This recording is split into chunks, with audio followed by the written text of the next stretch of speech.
Video-video sebelumnya, Anda selalu tegang dengan persaingan geoteknologi Amerika Serikat Tiongkok dan kadang membuat panas otak. Nah, video kali ini saya ingin mengajak Anda untuk merefresh otak sejenak dan melihat keajaiban kota kuno Tiongkok yang disebut sebagai kota sejarah atau kota tua terindah di Tiongkok. Ini menarik dan saya akan mengulasnya untuk Anda. Selamat menonton.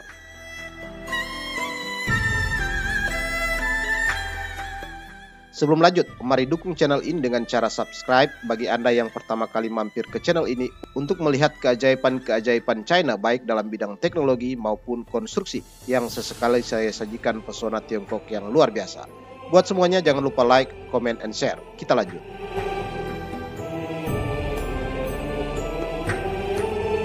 Wuchen, disebut juga kota Wu atau kota air Wuchen, adalah sebuah kota bersejarah yang disebut kota tua terindah di Tiongkok, terletak di utara provinsi Zhejiang, Tiongkok.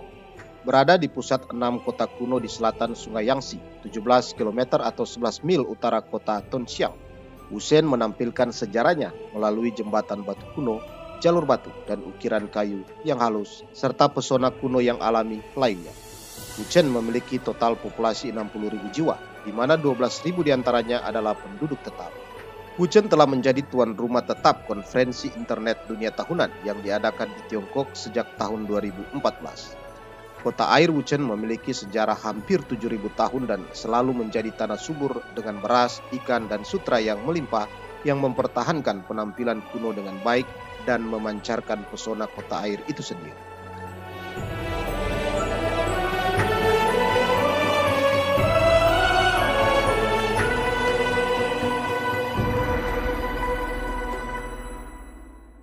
Kota kecil dengan rumah-rumah yang terbuat dari batu bata hitam dan ubin abu-abu sangat kontras dengan tembok putih, membuatnya tampak seperti gambar cucian tinta Tiongkok. Jembatan batu terlihat di sana-sini, perahu-perahu kecil dengan tenda hitam terapung di sungai yang bergemuruh. Baik berjalan-jalan di sepanjang tepi sungai atau berjalan-jalan di jalur yang dilapisi batu ubin besar, Anda akan sangat terkesan dengan pemandangan indah dan gaya hidup santai. Iklim subtropis berkontribusi terhadap munculnya beragam pemandangan musiman di kota dengan cuaca hangat dan lembab hampir sepanjang waktu. Wuchen selalu menjadi daerah yang subur dan makmur. Berdasarkan temuan arkeologis, manusia telah menghuni kawasan tersebut sejak sekitar 7.000 tahun lalu, bertepatan dengan masa kebudayaan Majiapang dan zaman Neolitikum. Wuchen dulunya disebut Wudun dan terletak di perbatasan antara kerajaan Wu dan Yu pada periode musim semi dan musim gugur 256 sampai 206 sebelum Masehi.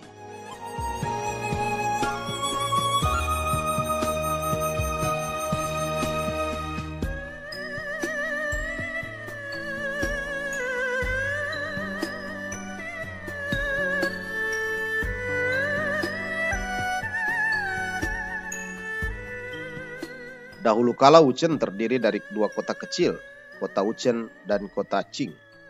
Kota Wuchen terletak di sebelah barat Kanal Besar Beijing-Hangzhou, dianggap sebagai bagian dari kota Huzhou. Sedangkan Kota Qing berada di timur dan dikaitkan dengan kota Jiexing. Pada bulan Mei 1950, kedua kota kecil tersebut digabungkan menjadi satu dan kemudian berganti nama menjadi Wuchen, dianeksasi ke kota Tongxiang, kota Jiexing. Banyak orang terkenal dan berbakat lahir di Wuchen, seperti Pangeran Liang Xiaoming yang memiliki koleksi mahakarya luar biasa, editor hebat Mao Kun, ahli matematika terkenal Zhang Yangyuan, dan penulis besar kontemporer Mao Dun. Bagaimana pendapat Anda dengan kota tua ini? Berikan komentarnya.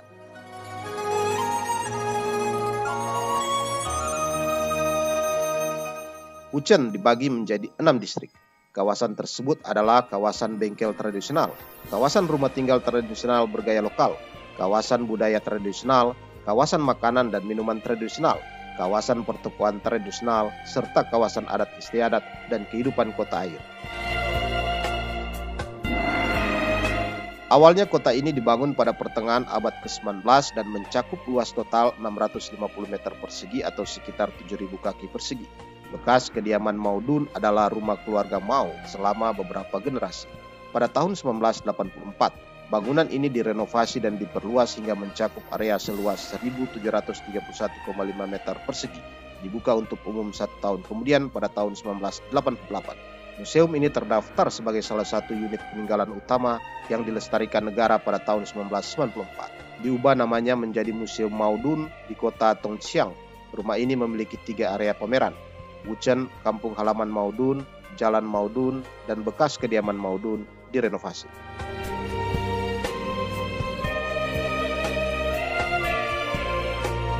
Rumah ini terletak di Dongsha, tempat Musin menghabiskan masa kecilnya hingga Perang Tiongkok-Jepang kedua. Pada tahun 1950, Ibu Musin diwajibkan untuk menyumbangkan rumah ini kepada pemerintah setempat dan kemudian digunakan sebagai pabrik. Pada tahun 1999, pemerintah setempat merenovasi rumah ini dan mengembalikannya kepada Musin.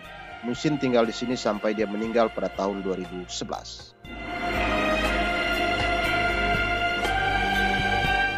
Dirancang oleh desainer arsitektur terkenal Tiongkok Liu Mingpei pada Juli 2011 dan dibuka untuk turis pada November 2015.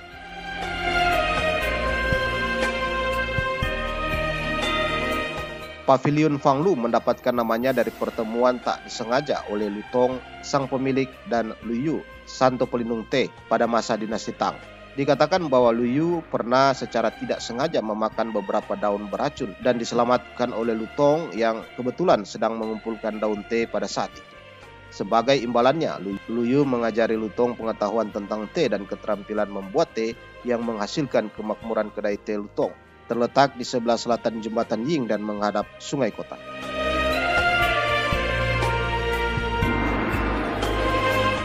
Jembatan di dalam jembatan adalah atraksi pemandangan yang diciptakan oleh 2 jembatan kuno. Jembatan Tongji yang melintasi sungai dari timur ke barat dan jembatan Renji yang membentang dari selatan ke utara yang menghubungkan jembatan pertama di salah satu ujungnya. Salah satu dari 2 jembatan dapat dilihat melalui lengkungan jembatan lainnya. Itulah namanya. Telah dibangun kembali sebanyak 5 kali. Jembatan Renji juga telah mengalami perbaikan sepanjang sejarahnya. Demonstrasi di distrik bengkel tradisional menampilkan kerajinan tradisional seperti percetakan dan pewarnaan kain bermotif biru, teknik primitif pembuatan sepatu kain, dan pembuatan tembakau. Pengunjung dapat mengoperasikan mesin untuk mendapatkan gambaran bagaimana karya aslinya dilakukan dari 2000 tahun yang lalu. Rumah-rumah lokal di sini didekorasi dengan pintu dan jendela kayu dan batu berukir. Bagaimana pendapat Anda dengan kota tua indah di Tiongkok ini? Berikan komentarnya, dan demikian video ini saya akhiri. Sampai jumpa.